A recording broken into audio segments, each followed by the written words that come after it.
और सभी भक्तों को धन्यवाद कीर्तन में भाग लेने के लिए। अभी हम लोग मंगलाचरण करते हैं। ओम अज्ञानतिमिरान्धस्य ज्ञानांजन शलाकया चक्षुन्मीलितं येन तस्मै श्री गुरुवे नमः। श्री चैतन्य मनोभीष्टं स्थापितं येन भूतले स्वयं रूपकदा मह्यं ददाति स्वपदान्तिकं। वन्देऽहं श्री गुरु श्री युगपदकमलं श्री गुरु वैष्णवांच च श्री रूपम साग्र जातम सहगण रघुनाथम वितम तम स्वजीवम स्वादेतम सावधूतम परिजम सहितम कृष्ण चैतन्य देवम श्री राधा कृष्ण पादान सहगण ललिता श्री विशाखा वितांत चैन नम ओम विष्णु पादाय कृष्ण प्रेष्ठाय भूतले श्रीमते भक्ति वेदांत स्वामिनि इति नामिनि। नमस्ते सारस्वती देवे गौरवाणी प्रचारिणे निर्विशेषा शून्यवादी पाश्चात्य देश तारिणी।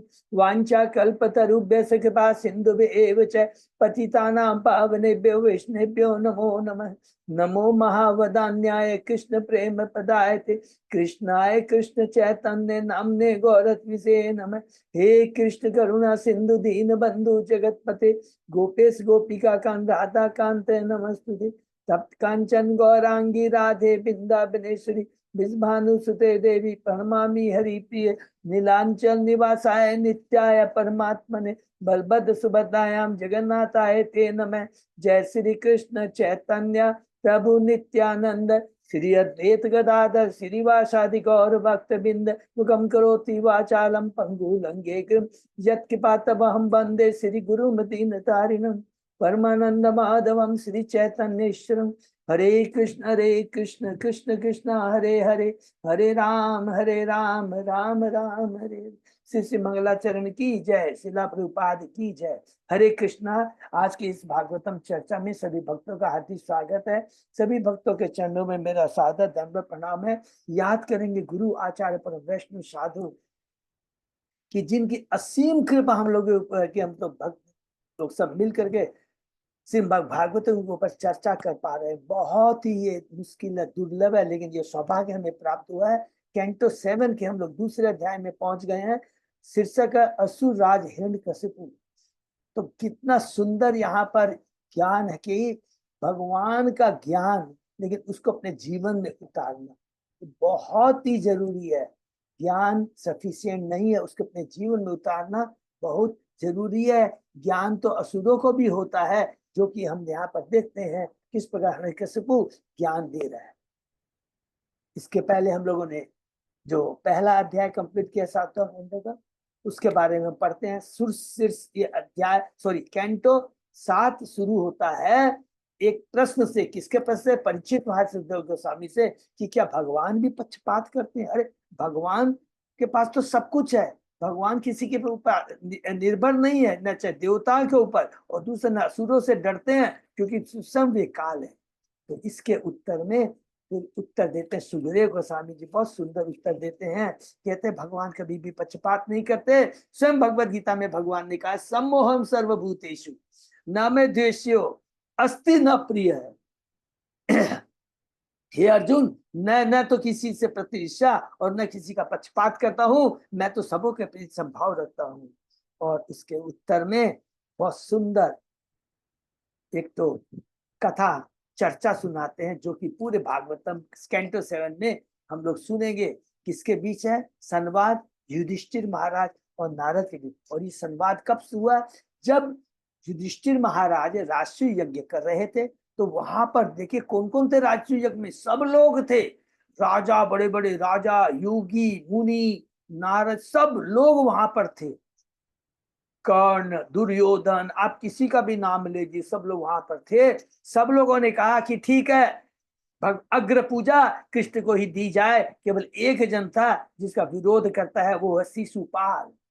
और शिशुपाल विरोध करता है, भगवान को गालियां देता रहता है। और जब उसका देखा कि घड़ा भर गया है पाप का, तब भगवान ने उसका मार देते हैं। और वही ब्रह्म जो उसकी ज्योति है भगवान में जाके विलीन हो जाती है। युधिष्ठिर जी घबरा जाते हैं, प्रश्न करते हैं नारद जी से, अरे ऐसा क्या है? जो हमेशा भगवान से ईर्ष्या करता था, उसको भगवान ने मुक्ति प्रदान कर दी। उत्तर में नारद जी एक ही चीज कहते हैं, सब बहुत इंपॉर्टेंट कहते हैं, निंदा तथा स्तुति, मान अपमान का अनुभव मेरा पराया का अनुभव, ये मेरा है, ये पराया है, ये मेरी संबंधी है, मेरा पुत्र है, ये सब अज्ञानता के कारण है।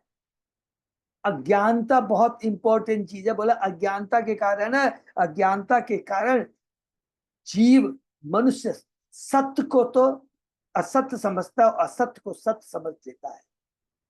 सबसे इंपॉर्टेंट चीज यही है। बहुत सुंदर कि इस भौतिक जगत में कुछ भी शाश्वत नहीं है, सब चीज क्या है, धोखा देने वाली है।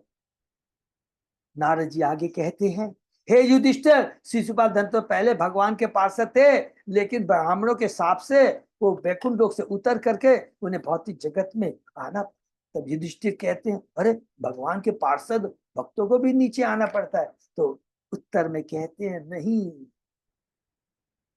कभी भी नहीं आना पड़ता। प्रभुपाद जी बहुत डिटेल में समझाते हैं, जो भगवान के पार्षद होते हैं भौतिक जगत में आते हैं बद्ध जीवों का कल्याण करने के लिए।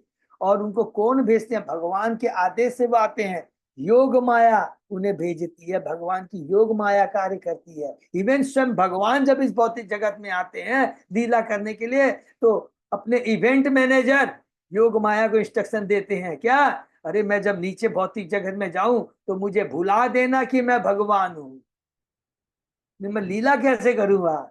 और भक्त को भी भुला देते हैं कि ये भगवान है। तो इसीलिए वृंदावन में गोपियां कैसे भगवान को बोलती थी। देखिए क्रिटिसिज्म क्या होता है ना, दो तरह का होता है क्रिटिसिज्म। क्रिटिसिज्म माने क्या बोलते हैं ना हिंदी, तो एक तो होता है ईर्ष्या भाव से, एक होता प्रेम के भाव से। गोपियां यशोदा माँ के पास जाके क्या बोलती थी, तुझे मालूम नहीं है, तू बैठी रहती है, ये कन्हैया आकर के हमारे मक्खन को चुराता है, बच्चों को चुटकी काट देता है, सोते हुए बच्चे को जगा देता है और मक्खन को उठा के फेंक देता है और कहता है कि तेरा मक्खन बहुत खराब है, देखो बंदर तक इसको फेंक देते हैं, और तो बात छोड़ो।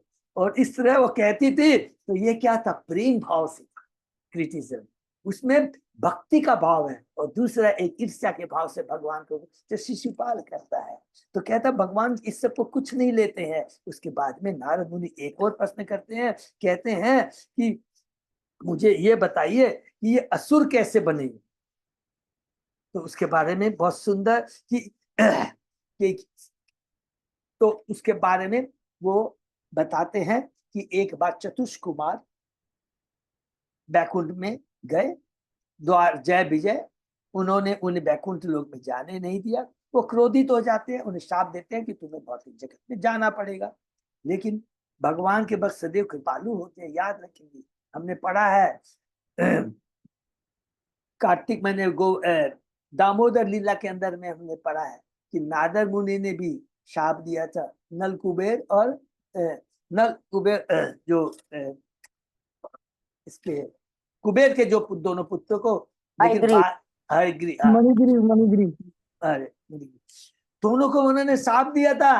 लेकिन साप में भी एक दिव्य वरदान है कि ठीक है तुमने गलती की है, भगवान श्री द्वापर युग में जब आएंगे उनके, तुम स्वयं भगवान नंद बाबा के घर में तुम दो वृक्ष बनोगे, दो पेड़ बनोगे और स्वयं कृष्ण तुम्हारा उद्धार करेंगे। ये होता है दंड की कृपा भगवान और भगवान के भक्तों की।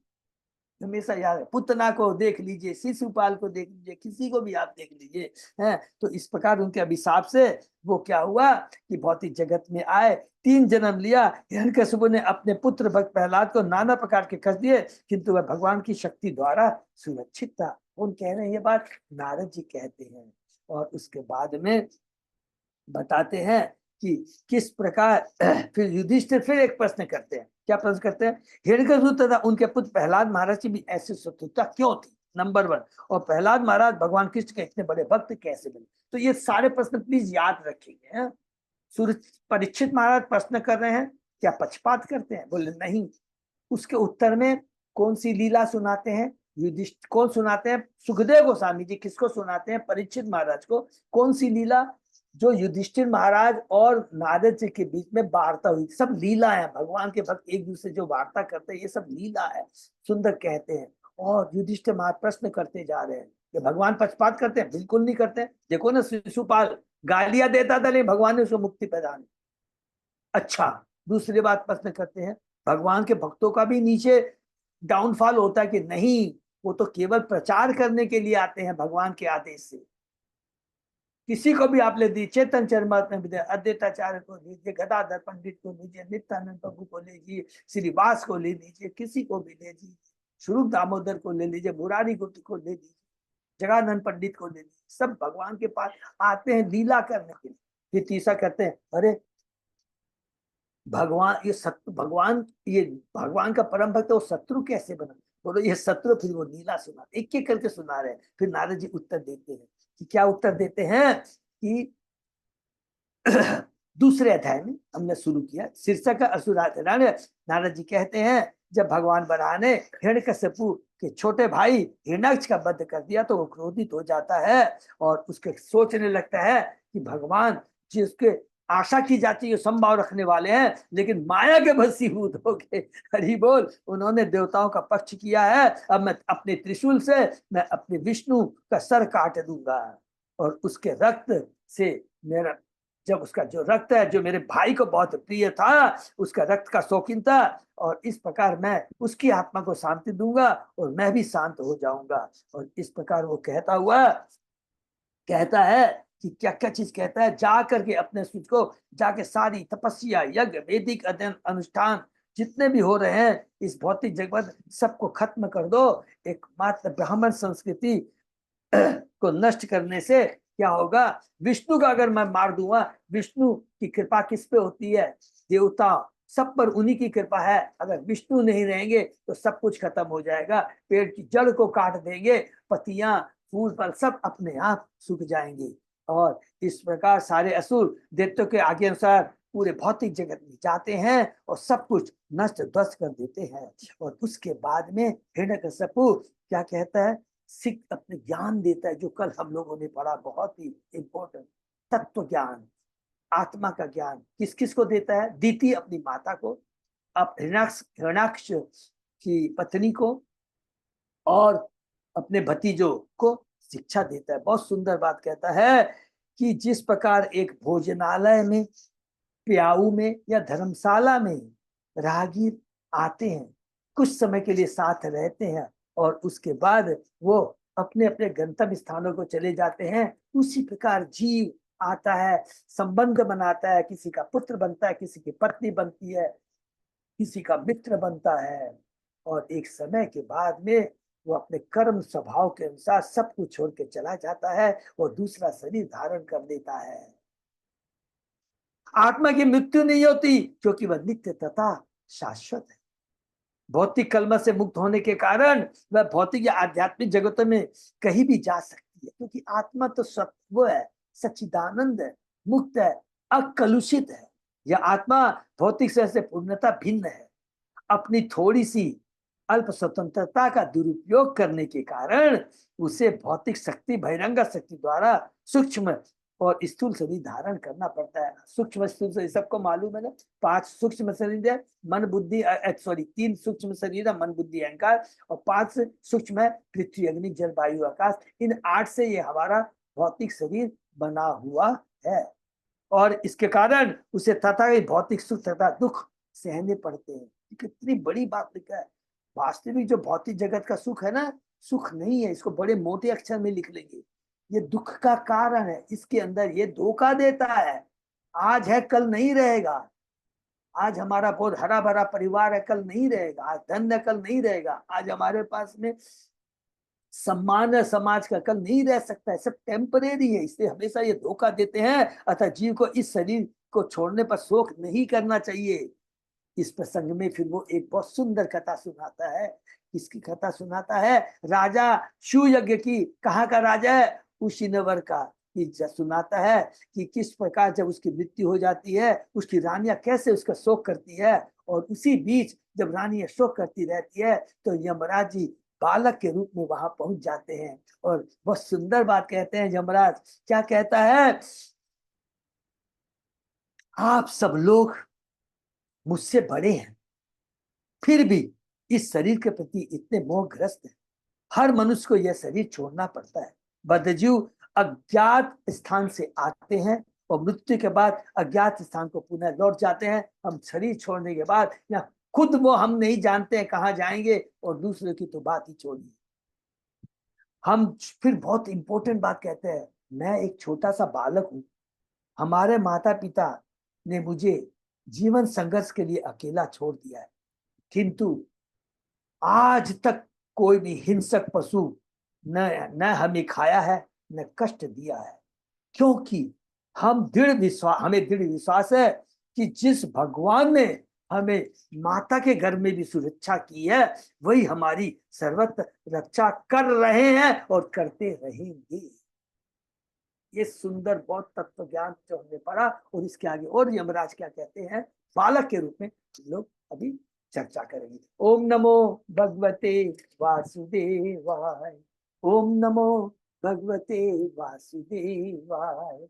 ओम नमो भगवते वासुदेवाय। नारायण नमस्कृत्य नरं चैव नरोत्तमं देवी सरस्वती व्यासं ततो जयं उदीरये। नष्टायेषु अभद्रेषु नित्यं भागवत सेवया भगवती उत्तम श्लोके भक्ति भवति नैतिकी। कृष्णाय वासुदेवाय देवकी नंदनाय च नंद गोप कुमाराय गोविंदाय नमः। आराधयो भगवान भजेश तनय ततदाम बिंदावनम रमया काचित उपासना व्रजवधूवर्गेण्य कल्पिता। श्रीमद्भागवतम प्रमाणम अमलम प्रेमा पुभक्तो महान।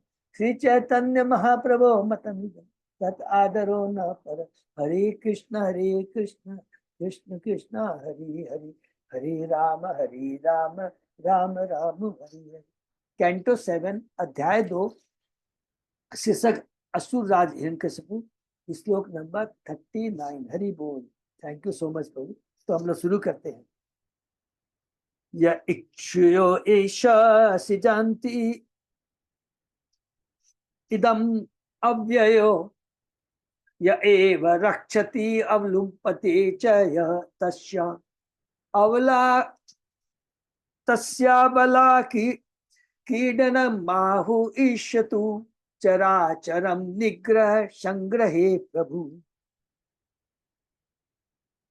उस बालक ने स्त्रियों को संबोधित किया, हे अबलाओं, उस अविनाशी भगवान की इच्छा से संपूर्ण जगत का सृजन पालन और संहार होता है।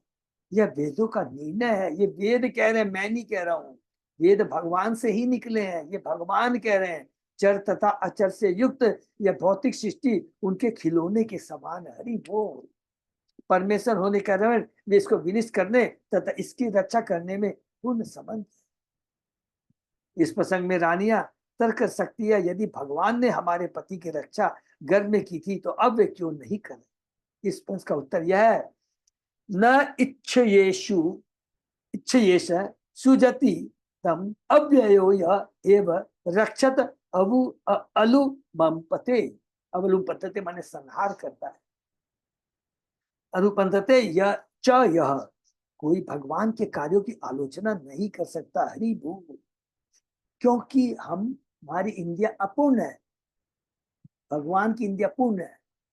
तो जो पूर्ण जो कार्य करता है वो सदैव पूर्ण होता है, कल्याणकारी होता है। और अपूर्ण को तभी समझ में आएगा जब उसकी इंद्रियां पूरी भगवान की सेवा में लग जाती है, कलुषितता से मुक्त हो जाती है, तभी हम लोग वास्तविक में देख पाएंगे, समझ पाएंगे। भगवान सदैव स्वतंत्र है, अतः वे रक्षा कर सकते हैं और संहार भी कर सकते हैं। वे हमारे आदेश वाहक बहरा नहीं है। जो उन्हें रुचता है वही करते हैं, अर्थात जो हम बद्ध जीवों के लिए अच्छा है वो वही करते हैं। अतः वे परमेश्वर है। भगवान इस संसार का सृजन किसी के अनुरोध पर नहीं करते, अतः वे अपनी इच्छा से समस्त वस्तुओं का संहार कर सकते हैं। यही उनकी श्रेष्ठता है। यदि कोई तर्क करता है कि वे इस तरह क्यों करते हैं, तो इसका उत्तर यही है कि वे ऐसा इसलिए कर सकते हैं क्योंकि वे सर्वोपरि है, सबसे ऊपर। कोई उनके कार्यकलाप के प्रति आपत्ति नहीं कर सकता। यदि कोई तर्क करता है कि इस पापपूर्ण सृष्टि तथा संहार का क्या प्रयोजन है, तो इसका उत्तर यह है कि वे अपनी सर्वशक्तिमत्ता सिद्ध करने के लिए कुछ भी कर सकते हैं और कोई उनसे पूछ नहीं सकता। यदि उनके इसका उत्तर देना होता कि वे ऐसा क्यों करते हैं और ऐसा क्यों नहीं करते हैं, तो उनकी सर्वश्रेष्ठता में बट्टा लगता। हरि बोल। तो भगवान कुछ भी कर सकते हैं, ये हम बद्ध जीवों को बोलने के लिए कि वो सर्वशक्तिमान। लेकिन आंतरिक मीनिंग सबको मालूम है, बार बार जिस सकती है भगवान इस बद्ध जीव, इस भौतिक जगत की सृष्टि हम बद्ध जीवों का करेक्शन करने के लिए करते हैं। अगर दंड देने के लिए करते तो देखिए कितना सिंपल रीजन है, वह कोई भी तर्क 1 सेकंड में हरा देते हैं, हरा सकते हैं। कि अगर भगवान ईर्ष्या के भाव से, दंड देने के भाव सृष्टि करते, बिना पैसे सब कुछ दे रहे हैं, सूर्य की रोशनी, अग्नि, वायु, जल, वनस्पति, खनिज पदार्थ सब कुछ दे रहे हैं, बताइए। ये हमारी कलुषित चेतना से हम सोचते हैं कि भगवान ने हमें दंड देने के लिए भौतिक जगत बनाया। पतिच्युतम तिष्ठति देष्ट रक्षितम गृहे स्थितम तत् विहतम विनश्यति जीवति अनाथो तत् इच्छितो वने गृहे अभिगुप्तो अश्य हतो न जीवति। कभी कभी मनुष्य का धन सड़क पर गिर जाता है। देखिए कितना बढ़िया है, इसको एकदम इस श्लोक को मैंने यदि मेमोराइज कर सकते हैं तो। कभी कभी मनुष्य का धन सड़क पर गिर जाता है, जहां सभी उसे देख सकते हैं, फिर भी यह धन भाग्यवश सुरक्षित रहता है और इसे कोई नहीं देख पाता। इसी तरह जिस व्यक्ति ने इस धन को खोया था उसे यह मिल जाता है। और दूसरी तरफ यदि भगवान सुरक्षा प्रदान नहीं करते तो घर में अत्यंत सुरक्षित ढंग से रखा होने पर भी यह धन चला जाता है, चोर आते हैं लेके चले जाते हैं। देखिए कितनी बड़ी बात है। पुत्र है, पुत्र नष्ट कर देता है, मित्र नष्ट कर देते हैं, बड़ी सुरक्षा से तरोजी में रखा है, चला जाता है। लेकिन वही चीज जो सड़क पे पड़ी रहती है, आपके भाग्य में लिखी है कि रहेगी, 2 घंटे बाद आप जाके देखते हैं तो वो चीज वहीं की वहीं पड़ी हुई है, कोई उसको उठा के नहीं ले गया है। ये किसकी कृपा है? कृष्ण की कृपा। यदि भगवान किसी की रक्षा करते हैं तो उसका कोई रक्षक न होते भी तथा जंगल में रहते भी वह जीवित रहता है, जबकि घर पर संबंधित अन्यों से रक्षित होते भी मनुष्य कभी कभी मर जाता है, कोई उसकी रक्षा नहीं करता। बड़ी सुरक्षा है, सब कुछ खा रहे हैं, 1 मिनट में हार्ट अटैक आता, ब्रेन हेमरेज होता है, खत्म हो जाते हैं। एक बच्चा है 5 तल्ला से गिर जाता है, जीवित रहता है, और एक एक बैठे बैठे सोए सोए वो खत्म हो जाता है। ये बहुत, इसको डीपली हम समझेंगे हमको समझ में आएगा ये सब किसकी कृपा है, सब भगवान के नियंत्रण में। ये भगवान की श्रेष्ठता के उदाहरण है। रक्षा करने या संहार करने की हमारी योजना सफल नहीं होती, किंतु भगवान जो भी करने की सोच लेते हैं वो सचमुच होके रहता है। इस प्रसंग में दिए गए उदाहरण व्यवहारिक, हर एक को ऐसे अनुभव होते रहते हैं, हो रहे हैं और होते रहेंगे। इसके अतिरिक्त भी अनेक उदाहरण प्रहलाद महाराज ने कहा कि सचमुच ही बालक अपने माता पिता पर आश्रित रहता है, किंतु उनके होते हुए बालक को अनेक यातनाएं सहनी होती है।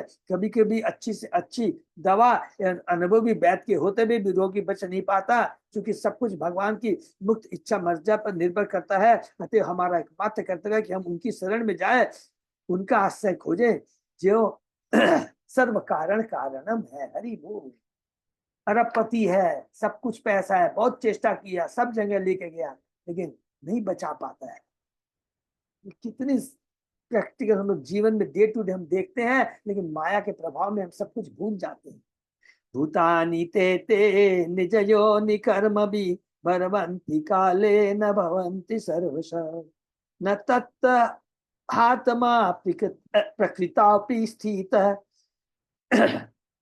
तस्या गुणे अन्यतमो ही बध्यति।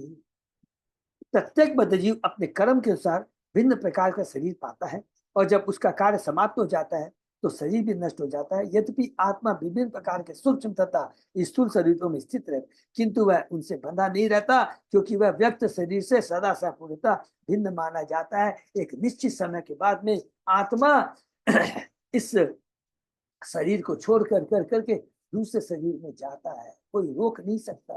ये सब कुछ होता है भगवान की कृपा से। जहां स्पष्ट बताया गया कि जीव द्वारा विभिन्न शरीर धारण किए जाने के लिए ईश्वर जिम्मेदार नहीं है।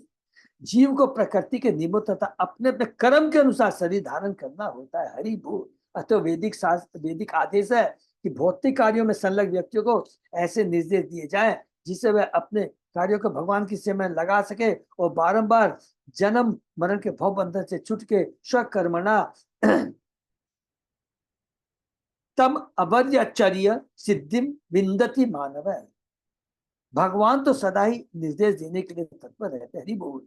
निसंदेह उनके निर्देश भगवत गीता में विस्तार से दिए गए। यदि हम इन निर्देशों का लाभ उठाएं तो प्रकृति के नियमों से बद्ध रहकर भी हम अपनी मूल स्थिति प्राप्त करने के लिए स्वतंत्र हो सकेंगे। मामेय प्रपद्यन्ते माया तेराम चरण। हमें दृढ़ विश्वास होना चाहिए भगवान सर्वश्रेष्ठ है, और यदि हम उनकी शरण ग्रहण करें तो वे हमारा भार उठा करके हमें बता सकेंगे कि किस तरह भौतिक जीवन से छुटकर हम भगवत धाम को जा सकते हैं। ऐसी शरणागति अपने मनुष्य को अपने कर्म का शरीर विशेष धारण करना पड़ता है, कभी पशु का तो कभी देवता का।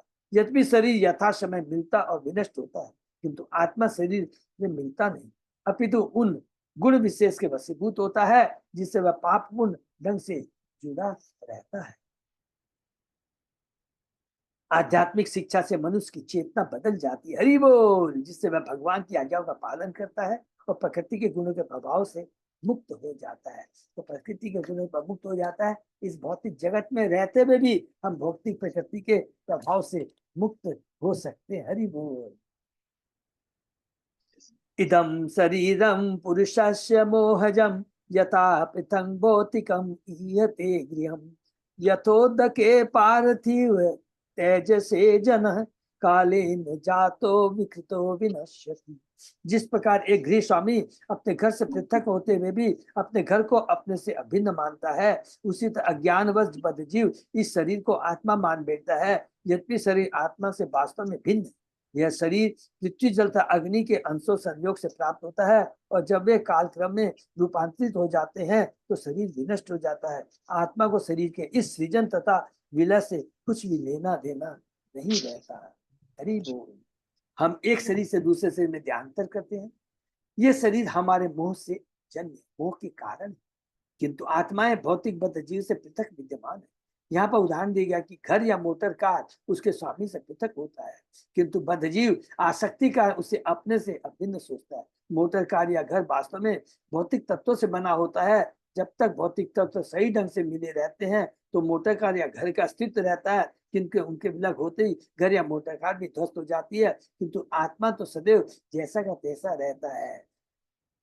मोटर कार के अंदर बैठा हुआ ड्राइवर वो अलग होता है, मोटर कार अलग होती है। मोटर कार का भोजन अलग होता है, ड्राइवर का भोजन अलग होता है। मोटर कार का भोजन पेट्रोल डीजल होता है, ड्राइवर का भोजन पेट्रोल डीजल नहीं होता है। उसी प्रकार आत्मा का भोजन हरि नाम होता है। यथा नलो दारुषु भिन्न ईयते यथा नीलो देहगत पृथक स्थित यथा नभ सर्वगत न सज्जते तथा पुमान सर्वगुणाश्रय पर। जिस तरह अग्नि काष्ठ में स्थित रहती है किंतु वह काठ से भिन्न रहती है, जिस प्रकार वायु मुंह तथा नथनों के भीतर स्थित रहती है किंतु उनसे पृथक रहती है, और जिस तरह आकाश सर्वत्र व्याप्त होकर भी किसी वस्तु से लिप्त नहीं होता, उसी तरह जीव भी जो भले ही इस समय भौतिक शरीर में बंदी है, उस शरीर का स्रोत होते हुए भी उससे पृथक है, हरि बोल। तो आत्मा की सच्चिदानंदता, आत्मा की स्वतंत्रता और आत्मा का लक्षण स्वभाव वो दिव्य है, भौतिक नहीं है। क्यों दिव्य है? बहुत सिंपल जवाब, खाली एक श्लोक या ममे वांसे जीव लोके जीव भूत सनातन, और भगवान का शाश्वत अंश है। भगवद गीता भगवान ने बताया है भौतिक आध्यात्मिक दोनों ही शक्तियां उन्हीं से उद्भूत होती है। भौतिक शक्ति को में भिन्ना प्रकृति दृष्टता भगवान की 8 पृथक शक्तियां कहा गया है। यद्यपि 8 सूक्ष्म भौतिक शक्तियां हैं जो पृथ्वी निर्जल वायु आकाश मन बुद्धि अहंकार है, भिन्ना अर्थात भगवान से पृथक कही गई है, किंतु वे ऐसी है नहीं।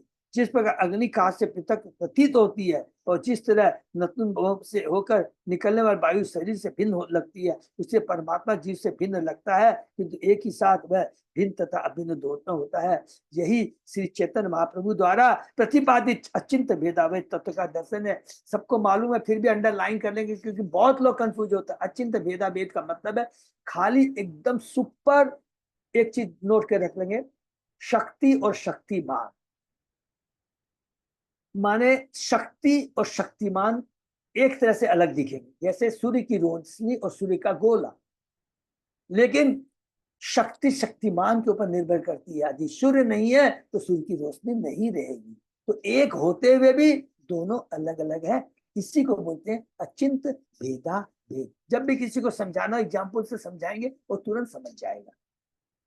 कर्म फलों के अनुसार प्राणी भगवान से पृथक प्रतीत होता है, किंतु वास्तव में भगवान से घनिष्ठता पूर्वक संबंध रहता है।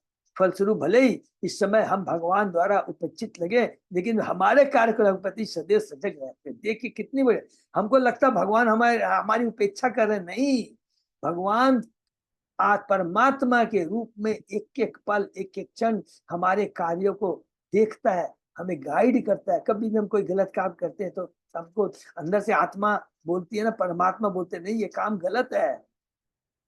तो भगवान सदैव सजग रहते हैं। अतः प्रत्येक परिस्थिति में हमें भगवान की श्रेष्ठता पर ही आश्रित रहना चाहिए, किसी और पर नहीं, और उनके साथ अपने घनिष्ठ संबंध को पुनर्जीवित करना चाहिए।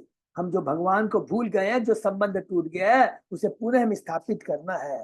भगवान की सत्ता, हमें भगवान सत्ता तथा नियंत्रण पर आश्रित रहना चाहिए। हमें भगवान की शक्ति पर, उनकी कृपा पर विश्वास होना चाहिए। सुयज्ञो नन्वन्यम सेते मूढ़ा यम अनुशोचत यह श्रोतायो अनुवक्ता ही श न दृश्येत कर ही चित।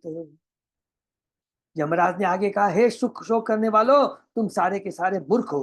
तुम जिस सुजग नाम व्यक्ति के लिए शोक कर रहे हो वह तुम्हारे समक्ष अब भी लेटा है, वह कहीं नहीं गया, तो फिर तुम्हारे शोक का क्या कारण है? पहले वह तुम्हारी बातें सुनता था और उत्तर देता, किंतु तुम लोग अब उसे न पाकर शोक कर रहे हो। यह विरोध मूलक आचरण है, क्योंकि तुमने वास्तव में उस व्यक्ति को कभी नहीं देखा था, उस आत्मा को कभी नहीं देखा था जो शरीर के भीतर रहकर तुम्हें सुनता था और उत्तर देता था। तुम्हें शोक करने की आवश्यकता नहीं है, क्योंकि तुम जिस शरीर को हमेशा देखते आए हो वह तुम्हारे सामने पड़ा हुआ है, वही आकार है, वही कपड़े पहना हुआ है, सब कुछ वही है, वही रूप है। फिर तुम क्यों रो रहे हो? बालक के रूप में यमराज द्वारा दिया गया उपदेश सामान्य व्यक्ति की समझ में आने वाला। जो व्यक्ति शरीर को आत्मा मान लेता है वह निश्चय पशु सदृश है। यस्यात्म बुद्धि कुपणे धातु की श एव गोकर। बहुत इंपॉर्टेंट याद है ना, हम लोग ने अभी पढ़ा था भागवतम का। वो हमें मोहन प्रभु ने मेरे को पाठ से, मेरे को अभी तक याद है, भागवतम का 10 कैंटो का 84 अध्याय का 13वां श्लोक है। ये बहुत इंपॉर्टेंट श्लोक है। लेकिन एक सामान्य व्यक्ति भी समझ सकता है कि मृत्यु के बाद मनुष्य चला जाता है, यद्यपि शरीर रहता है, किंतु मृत व्यक्ति शरीर को तो देखता है किंतु आत्मा को नहीं देखता। जैसा कि भगवत गीता में वर्णन, देहिनो अस्मिन् यथा देहे कौमारम यौवनम जरा। शरीर का मालिक आत्मा भीतर रहता है। मृत्यु के बाद जब श्वास भीतर जानी बंद हो जाती है तो लोग समझ सकते हैं कि शरीर के भीतर जो व्यक्ति अभी तक सुनकर उत्तर दे रहा था अब चला गया है। अतः वास्तव में सामान्य व्यक्ति यह निष्कर्ष निकालता है कि आत्मा शरीर से सचमुच भिन्न था और अब चला गया। इस प्रकार एक सामान्य व्यक्ति भी अपने होश में रहकर यह जान सकता है कि जो व्यक्ति शरीर के भीतर था और सुनकर उत्तर दे रहा था वह कभी दिखा नहीं। अतः जो कभी न दिखाओ उसके लिए शोक करने की क्या आवश्यकता है? वास्तविक तो क्या है, जो कुछ है आत्मा है, शरीर तो टेम्परेरी है, भौतिक तत्वों से बना हुआ है। न सोता न नुवक्तायम मुख्यो अपि अत्र महानुषु यह तु इंद्रियवान आत्मा सचान्य प्राण देह। शरीर में सबसे महत्वपूर्ण वस्तु प्राण है, किंतु वह भी न तो श्रोता है और न वक्ता। यहाँ तक कि प्राण से परे आत्मा भी कुछ नहीं कर सकता, क्योंकि वास्तविक निर्देशक तो परमात्मा है। हरि बोल। जो जीवात्मा के साथ सहयोग करता है, शरीर की गतिविधियों को संचालित करने वाला परमात्मा शरीर तथा प्राण से भिन्न। हरि बोल। भगवद गीता में भगवान स्पष्ट कहते हैं, बहुत इंपॉर्टेंट श्लोक है, सर्वस्व चाहम हृदय सन्निविष्टो मत स्मृति ज्ञानम पवनम। मैं सबों के हृदय में परमात्मा के रूप में स्थित हूँ और मुझी से स्मृति ज्ञान तथा विस्मृति उत्पन्न होती है। यद्यपि आत्मा प्रत्येक शरीर में उपस्थित है, देहिनो अस्मिन् यथा, किंतु वह इंद्रियों मन आदि के माध्यम से कर्म करने वाला प्रधान पुरुष नहीं है। वास्तविक तो क्या है, आत्मा तो परमात्मा के ही सहयोग से कार्य कर सकता है, उसी के निर्देशन से कार्य कर सकता है, क्योंकि परमात्मा ही उसे कर्म करने या न करने का निर्देश देते हैं। मत स्मृति ज्ञानम पवनम।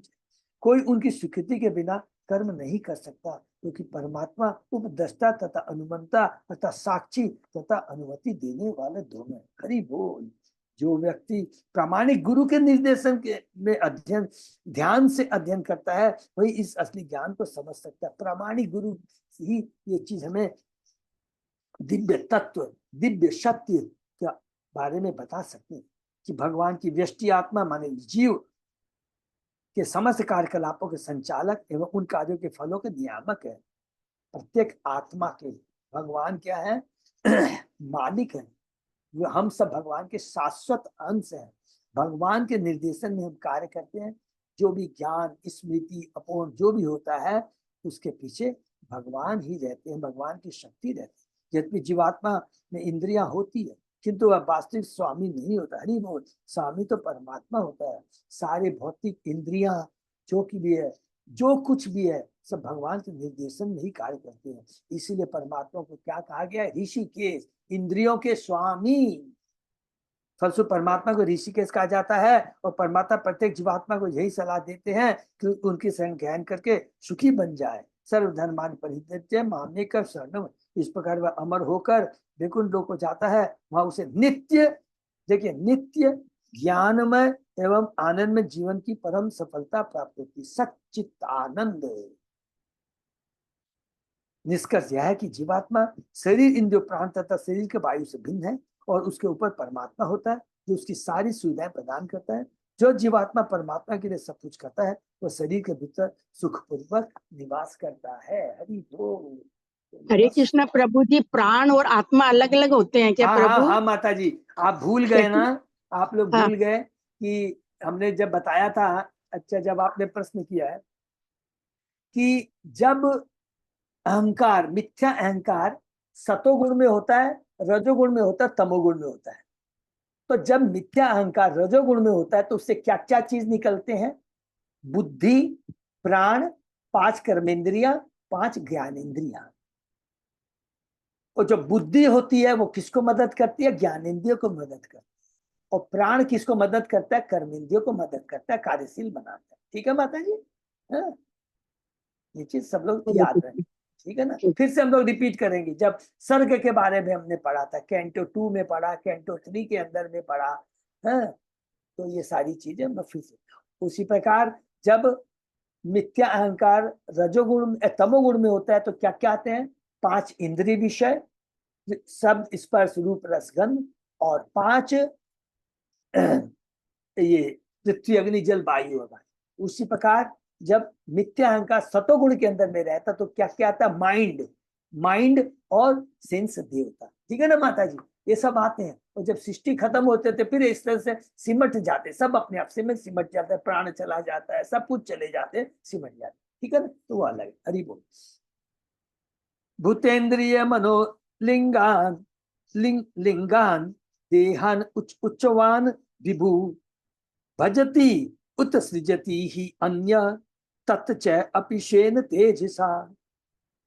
5 भौतिक तत्व, 10 इंद्रिया तथा मन, ये सभी मिलकर इस सूक्ष्म शरीरों के विभिन्न अंगों का निर्माण करते हैं। जीव अपने भौतिक शरीरों के संपर्क में आता है, चाहे ये उच्च हो या निम्न, और बाद में अपनी निजी शक्ति से उन्हें त्याग देता है। यह शक्ति जीव की उस निजी शक्ति में देखी जा सकती जिससे वह विभिन्न प्रकार के शरीर धारण कर सकता है। बद्ध जीवों के ज्ञान होता है और यदि वह स्थूल सूक्ष्म शरीर का उपयोग जीवन के वास्तविक विकास में करना चाहे तो ऐसा कर सकता है। वास्तविक विकास क्या है?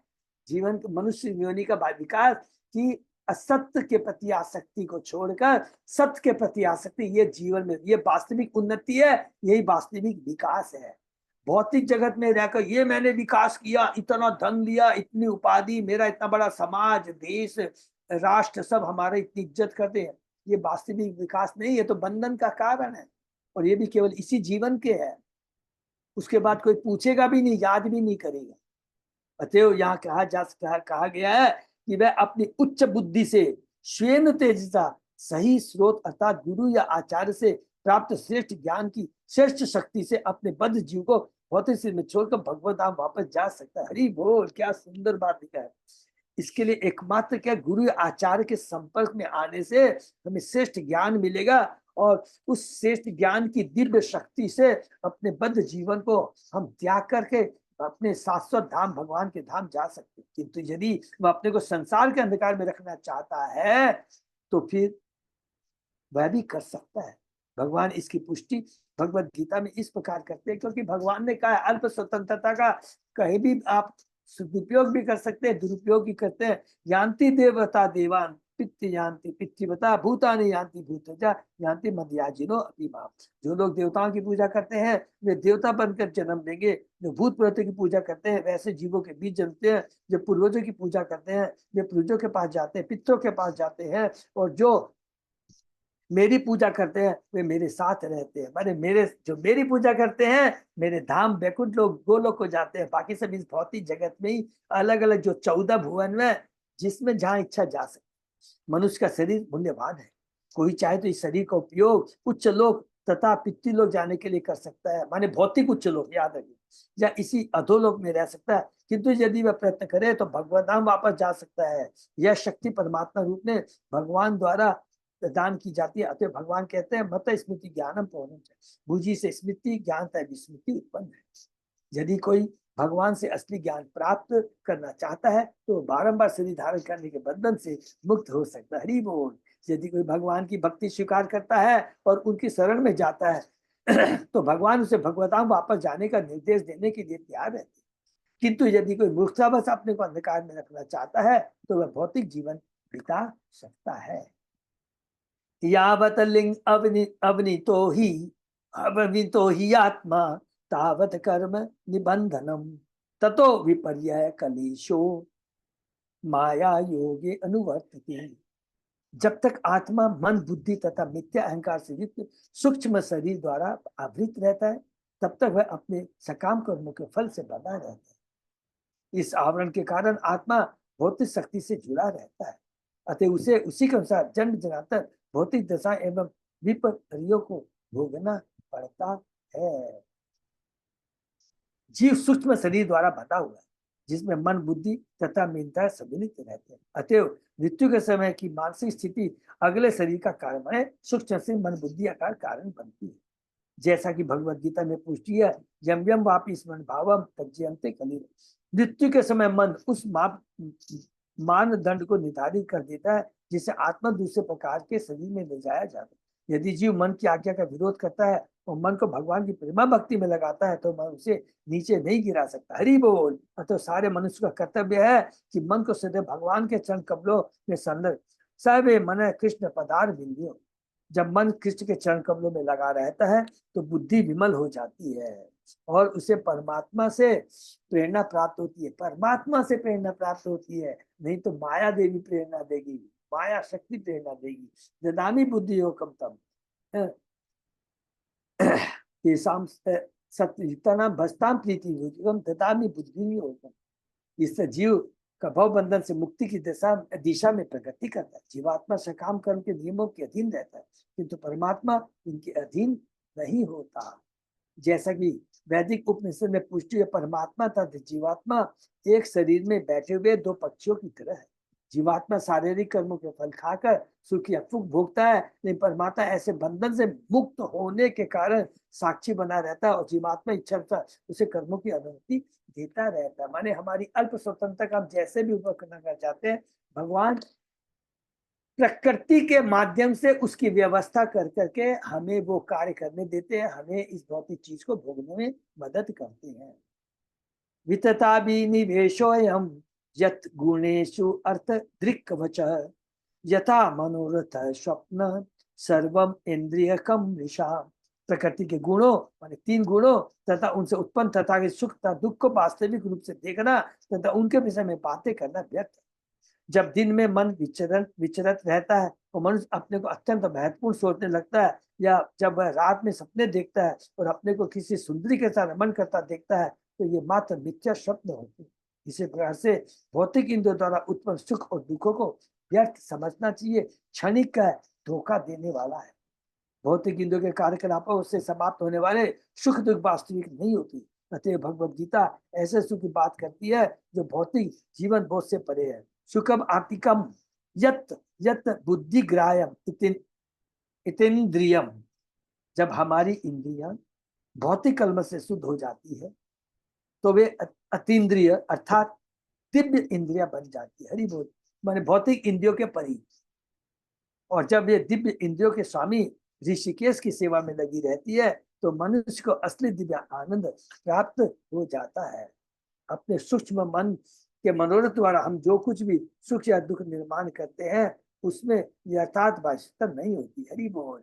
वह मात्र मनोरथ मानसिक कल्पना होता है। तो मनुष्य को चाहिए कि मनोरथ द्वारा तथाकथित सुख की कल्पना न करे। प्रत्युत सबसे अच्छा मार्ग तो यही है कि मन को ऋषिकेश की सेवा में लगाया जाए और वास्तविक आनंद में जीवन का अनुभव किया जाए। वैदिक उक्ति है अपाम सोम सोम अमृता अभूम अप सरोभी राम। ऐसी विचारधारा से मनुष्य स्वर्ग लोग जाकर करके युवतियों के साथ भोग करना तथा सोम रस का पान करना चाहता है, किंतु ऐसे काल्पनिक आनंद का कोई महत्व नहीं है, काल्पनिक है। हरि बोल। किंतु ऐसे तो कोई आनंद नहीं है। जैसे भगवत गीता में कहते हैं, भगवान कहते हैं अल्प पतु फलम तम तत् भवति अल्प भेदसा। अल्प बुद्धि वाले लोग देवताओं की पूजा करते हैं, ऐसे लोगों को सीमित तथा क्षणिक फल प्राप्त होते हैं, और वो भी कौन सा था? भौतिक। यदि कोई सकाम कर्म द्वारा या देवताओं की पूजा से इंद्रिय भोग के लिए स्वर्गलोक चला भी जाए तो भगवत गीता ऐसे पथ को अंतवत अर्थात नश्वर बताकर निंदा की गई है। और 90 अध्याय के 21वें श्लोक में भी ये भी कहा गया है कि स्वर्गलोक में जाता है, लेकिन उसके जब पुण्य कर्म छिन्न हो जाते हैं तो पुनः वो इस भौतिक जगत में आता है। जो इस तरह से सुख भोगता है वो स्वप्न में सुंदरी का आलिंगन करने जैसा होता है। भले ही कुछ काल के लिए यह सुख करो, किंतु मूलतः यह मिथ्या है, असत्य है, टेम्परेरी है। इस जगत में सुख तथा दुख की मानसिक कल्पनाओं की तुलना स्वप्न की जाती है, क्योंकि दुख की मानसिक क्योंकि वे झूठे होते हैं। भौतिक इंद्रियों का उपयोग करके सुख प्राप्त करने के सारे विचार मिथ्या आधार भूमि पर टिके होते हैं, अतएव व्यर्थ होते हैं। प्रभुपाद जी बार बार एक ही चीज को कितनी चीज बता रहे हैं कि इस भौतिक जगत के प्रति आसक्ति सदैव हमें धोखा देगी, हमें इस भवबंधन में बनाए रखेगी। अथ नित्यम अनित्यम व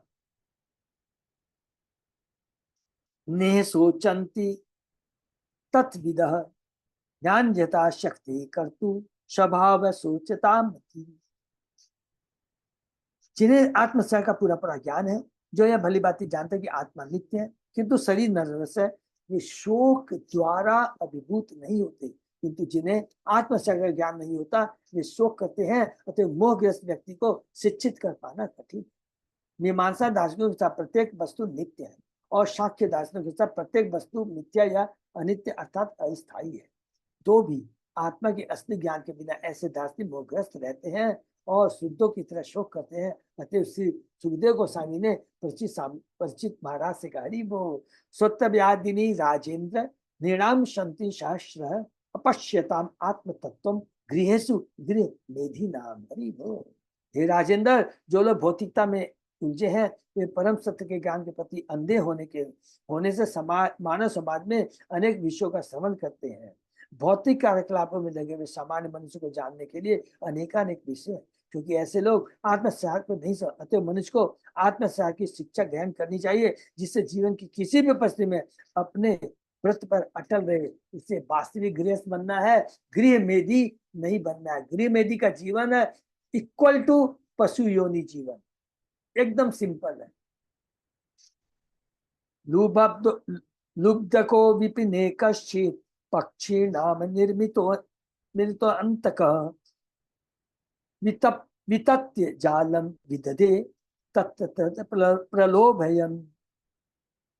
एक बहेलिया था जो पक्षियों को दानों का लालच देता था और तब एक जाल फैलाकर उन्हें पकड़ लेता था। वह इस तरह रह रहा था मानो साक्षात मृत्यु ने उसे पक्षियों का वधिक नियुक्त किया हो। यह इतिहास की दूसरी घटना है। हरि बोल। ये सब कौन सुना रहे हैं? यमराज सुना रहे हैं।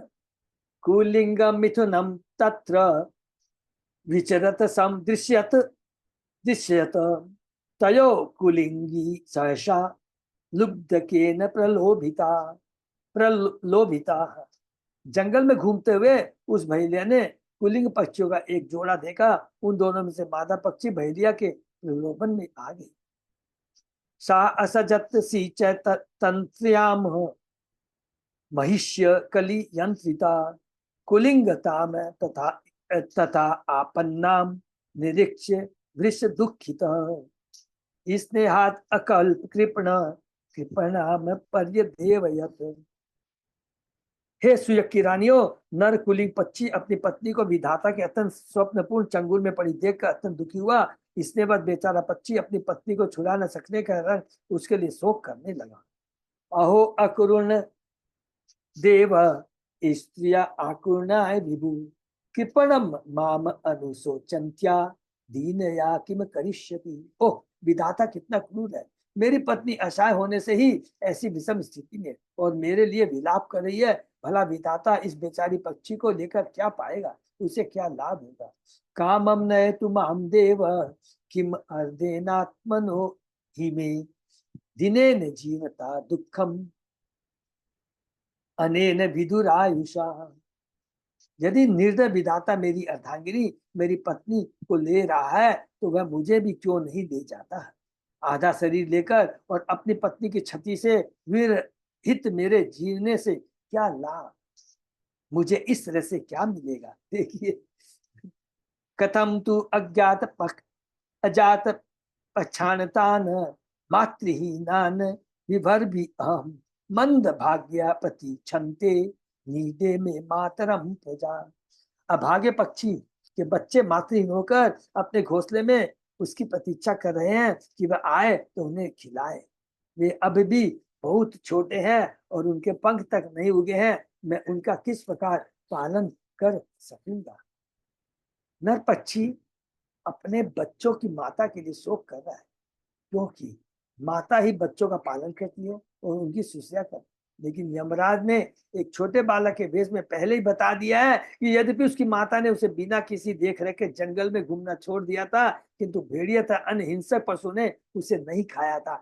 यही बात प्रभुपाद जी बता रहे हैं कि बालक यमराज के रूप में बताना चाह रहा है, यमराज के रूप में बालक बताना चाह रहा है, बालक के रूप में सॉरी यमराज बताना चाह रहा है कि मैंने स्टार्टिंग में कह दिया था अभी मेरा कोई नहीं है, बचपन से माता पिता ने छोड़ दिया था, लेकिन कौन मुझे पाल रहा है, मेरी रक्षा कौन कर रहा है, भगवान कर रहा है। तो इससे पहले से ही बता दिया है। किंतु भेड़ असली तथ्य यह है कि यदि भगवान किसी की रक्षा करते हैं तो भले ही मातृहीन या पितृहीन क्यों न हो, ईश्वर की इच्छा से उसका पालन हो ही जाता है। अन्यथा यदि परमेश्वर रक्षा नहीं करते, माता पिता के होते हुए भी मनुष्य को कष्ट भोगना पड़ता है। दूसरा उदाहरण रोगी का है, जो उत्तम वैद्य तथा उत्तम औषधि होने पर भी कभी कभी मर जाता है। इस पर भगवान की रक्षा के बिना कोई जीवित नहीं कर सकता है, चाहे उसके भौतिक माता पिता हो अन्यथा अथवा न हो। इस श्लोक की दूसरी बात यह है कि पक्षी तथा पशु समाज में भी बच्चों के लिए माता पिता में सुरक्षा की भावना होती है।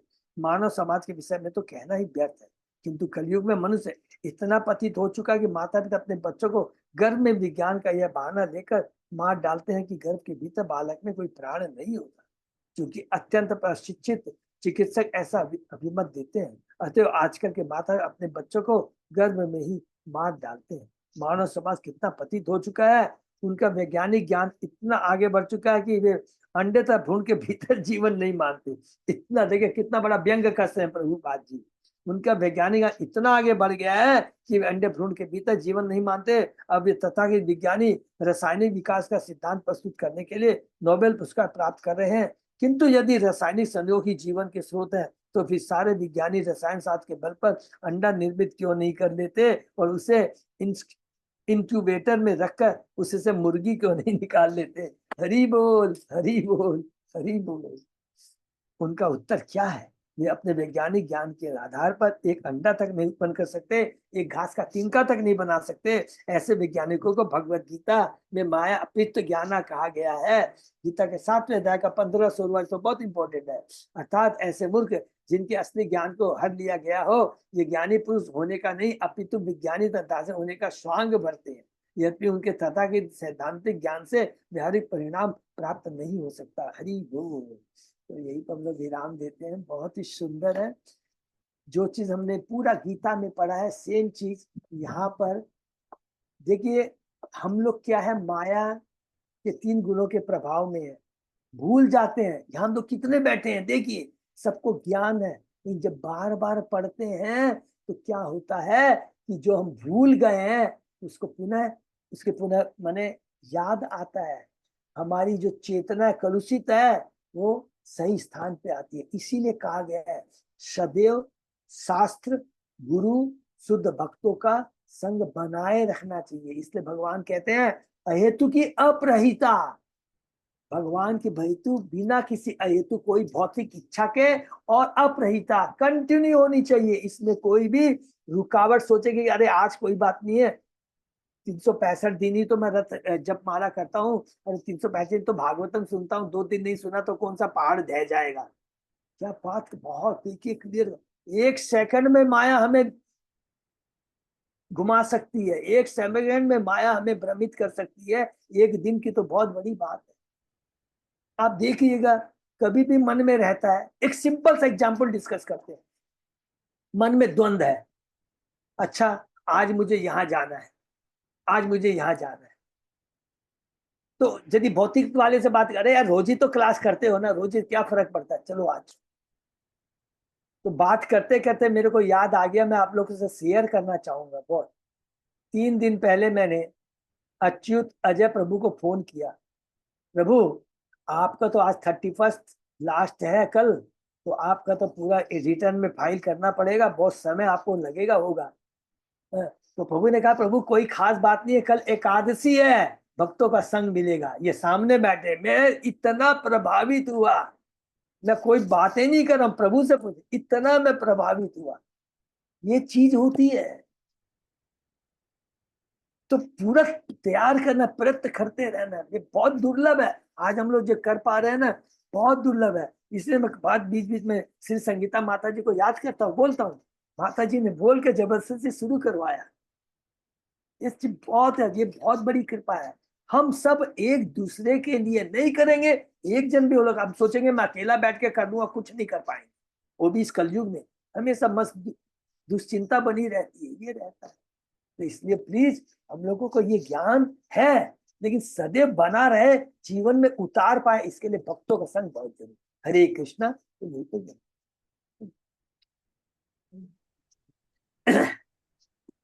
किसी का कोई प्रश्न? जी बोल। अजय प्रदाबू कोई अनाउंसमेंट है? तो मुझे बस नहीं, चुके मैसेज तो दे ही चुके हैं।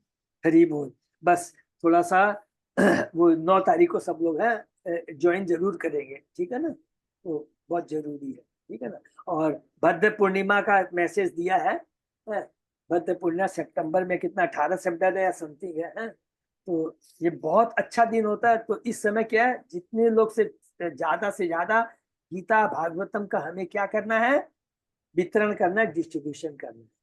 तो सब लोग लेते हैं, कई लोग ऐसे भी हमारे जैसे देखा माता जी संगीता माँ सब लोग करती है, 1-2 ठो लेके रख लेते हैं, सब लोग लेकर जब भी मौका मिलता है तो वो क्या समय आने पर दूसरों को दे देते हैं।